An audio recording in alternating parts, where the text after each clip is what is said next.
We'd now like to go on and talk about obesity-related health conditions. There's a whole list of these things that happen because of people that are overweight, and their health is very much affected by their weight. And we'll list these, starting with heart disease.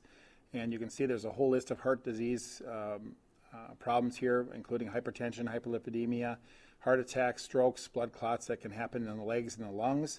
These are all very serious issues, and all can cause death in patients, and all shorten their lifespan. And we can, by losing weight, control these. Endocrine problems, this is probably the biggest or most important problem, is prediabetes and diabetes. And in fact, there's been several studies that look at this. There's one I would like to mention real quickly called the Swedish Obesity Study, or I call it the SOS study for short. That study talks about weight loss, and it's not a European study, big study, 20-year-long study that looks at 2,000 patients and 2,000 controls.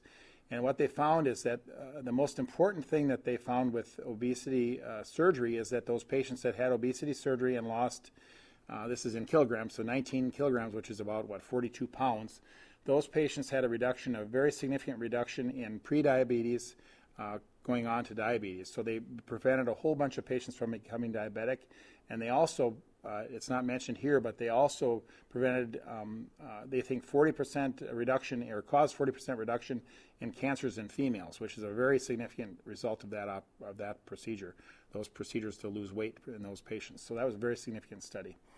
You can look that up on Google too, the Swedish Obesity Study. Gastrointestinal problems, gastroesophageal reflux disease, or GERD, we call it affectionately, acid reflux or heartburn, very common patient problem in obesity. Often much improved with weight loss. NASH, or swollen fatty liver, that refers to non-alcoholic steatohepatitis. That just means that the liver gets so damaged from fat that it actually stops functioning, and people can actually die from this. And this is becoming a problem that's even in young people that are way overweight. So it's a very significant problem, and can be very much improved or cured with weight loss. Gallbladder problems are common in obese patients, and we have to monitor those very carefully and treat those as needed. We don't. It's common in all groups of patients, but more common in the obese. Orthopedic problems, we see a lot of patients that come in with joint issues, arthritis, back pain, back problems, and often the orthopedic surgeon will send me a patient saying, Dr. Lenz, could you please get this patient to lose weight? They need a total knee, but I can't do it now because they're too high risk for surgery. If you could get their weight down 100 pounds or so, then I could consider replacing a joint. Well, the cool thing about that is I see the patient, we get them on the schedule for weight loss surgery. A year later, their weight is down 100 pounds, and guess what? They don't need the joint anymore because their knee feels so much better because it's unloaded. And so they probably will need the joint down the road, but at least in the acute phase, in that first year or so, they don't need it. So that's kind of fun to see. Psychological things, you don't usually think about those as being weight-related, but we do see certainly increases in depression, anxiety, and social issues with obese patients. They become reclusive. They become shunned from their groups if they were a bowler, or if they were a softball player, if they were a golfer, or things like that. They can't do those things anymore because you can't effectively do those sports anymore, and you can't go to a show with your friends. You don't like to travel because you don't fit in a bus or a plane or those kinds of things very easily. And so that all causes anxiety and social issues. I've had patients that have lost jobs. I had one in particular that lost a job as a saxophone player, and they just told him he just didn't look good on stage anymore. And he came to me. We got his weight down 100 pounds. Guess what? He got his job back. So that's kind of fun to see too. And I should mention, we're trying to make happy people, because healthy people are happier people, and we're not trying to make beautiful people, which is what some people think we're doing with weight loss surgery. Reproductive issues, we see a lot of them, young women that can't have babies because they're not fertile, and they have this thing called PCOS, or polycystic ovarian syndrome, a pretty significant problem that really makes them infertile. And that fertility comes back quickly with weight loss. So often they'll lose 50 pounds or even less than that, and they become fertile. So we have to be real careful about them not becoming pregnant when they don't want to become pregnant. But anyway, that's a fun thing to see too, when we can help that. Stress incontinence is a problem in lots of women, and it's very significantly improved by weight loss, often the best way to improve it. Respiratory issues, you don't, again, think of respiratory as a issue with weight, but obstructive sleep apnea is a common problem in obese patients, and often is very much helped by weight loss. And asthma is much more severe in obese patients than it would be in a non-obese patient. It's like we wear our skin, which includes all the fat under the skin, as a coat. you put on that heavy coat and it kind of crushes your lungs and makes that asthma worse. By losing the weight, you unload the chest and the lungs, and guess what? The asthma is a lot better. So this one I mentioned a little while ago about cancers in obese patients.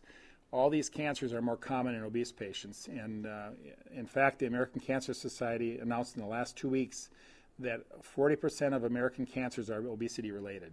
That was a brand new finding they announced. And so we know that we see more esophageal cancer, more pancreatic cancer, colon and rectal, which is a big one, breast and endometrium. Cancers are much more common in obese patients than non-obese patients. Kidney cancer, thyroid cancer, gallbladder cancers, all are more common in obese patients. And unfortunately, they're more difficult to treat. I have seen patients that have a cancer that we can't surgically treat effectively because of their weight.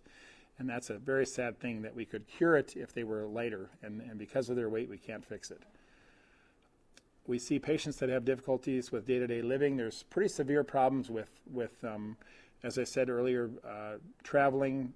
Patients find themselves shortness of breath with being short of breath, I should say, like just going to get the mail. Concerns about traveling comfortably. Can I find a seat that's safe for me and I won't be bothering the people around me?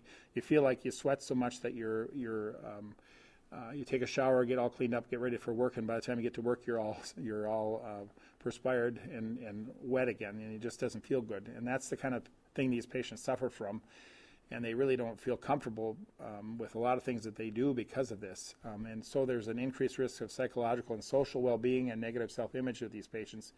And it's so neat to me to see the patients, when they lose weight, they come out of their shell and they become different people. And it's so unexpected. And I think that's what the patients don't realize, how much the weight is affecting them until they lose it. And then they're like, oh my gosh, I can't believe how much better I feel. Life expectancy, this is important. There's been several studies. There was a big Canadian study that looked at this. This one is a different study, but it looked at life expectancy in 2014 with severely obese patients with a BMI greater than 40.